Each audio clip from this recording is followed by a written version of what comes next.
Yeah. That sucks. The neighbor kid came over talking to me and got in the middle of my video.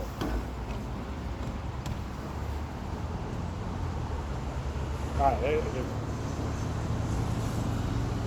forget exactly where I was. We get pulled over. Figured we're both going to jail. And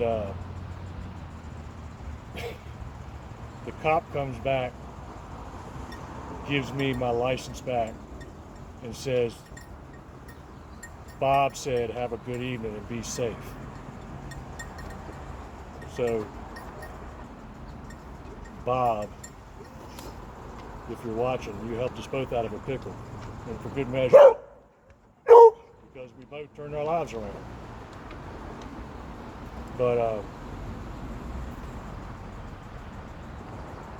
so, as I said, Tim and I were drywall hangers, and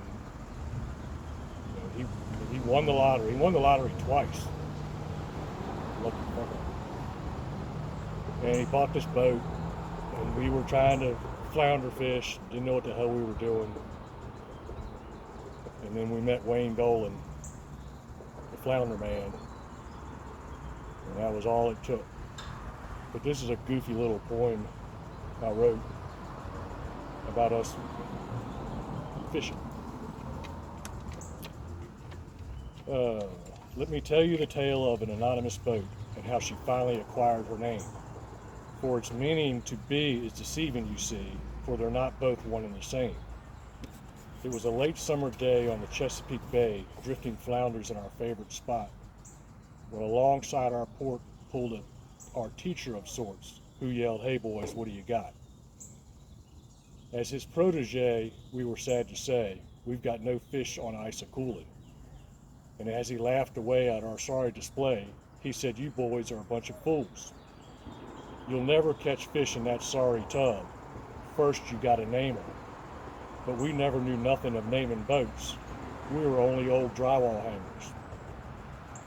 So with the pull of the tab, we splashed Bud on the bow and proclaimed the boat the wall hanger.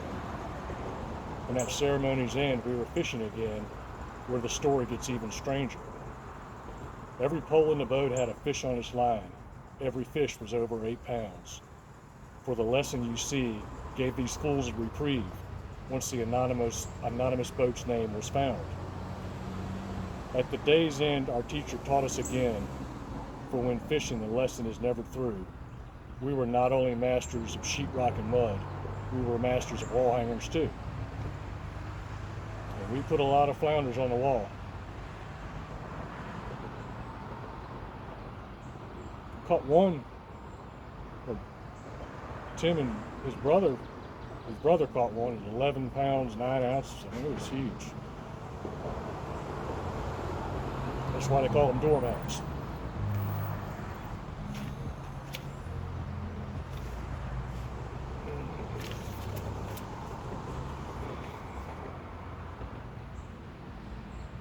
Nice. Hope he's not coming back in. This one might make me cry. This one's called Put 'em on the Stringer.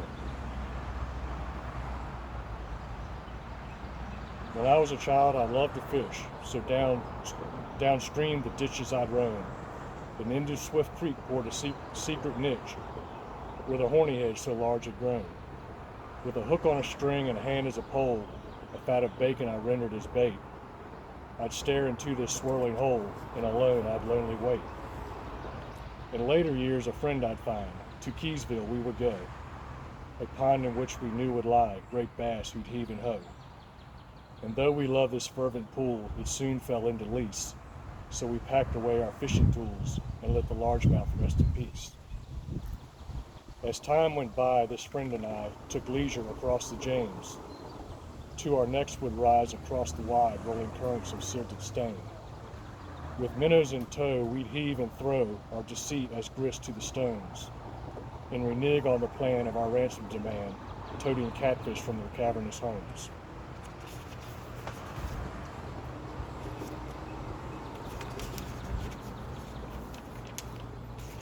But great bobbers of trash in our rivers did pass. So to the Chesapeake our gear we would take. Trolling chubs in the mud and sucking down suds, we had much cause to celebrate. But when the doormats we seeped became scarce and fleet, the bay taxed our wallets and soul. So our nautical run ran west toward the sun, leaving flounders down deep in their holes. With our wallets gone bare, we soon came to share a small craft on a Powhatan lake. While we cast among grass, I strung up our bass, yet my mind rose a stirring debate. Was it really the fish we were angling to bind, or each other's good company? Yet my heart says our friendship is hooked on my line, so I just can't practice catch and release. Yeah, thinking about it. Not gonna do it.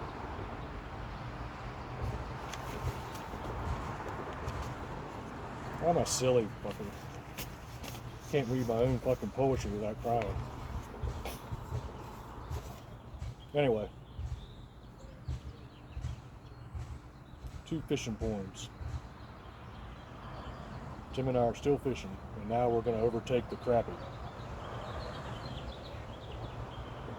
When we're done with that, maybe we'll try and catch walleye or something. I don't know.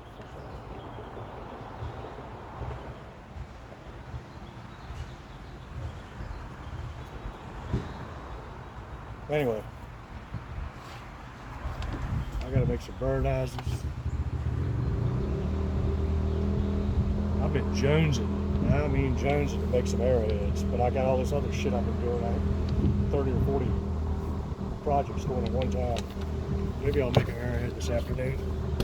All right, later.